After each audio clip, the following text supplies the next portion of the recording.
pagbabago, ang tagumpay. Ika... Sorry, FMC 52. Kailangan kong kabisaduhin to. Teacher ako, nakakahiya. Ialay o ihandog natin sa bayan. Ay, ang ganda talaga nun. Favorite ko yun. Ulit. Panahonan. Oh, ulit dun. Hindi ko kabisado yun. Ang bagong Pilipinas.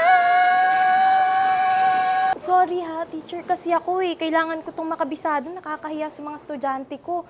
Pinapakabisado kasi ito ngayon Kahit anong oras, ang bagong Pilipino, ang bagong Pilipinas. Bamban Station. Panahon na ng pagbabago.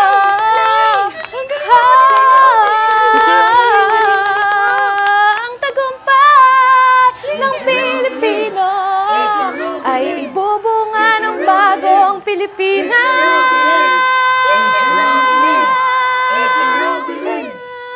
Ha? Meron bang lyrics yan? Uwi ka na po, Teacher Rubilin!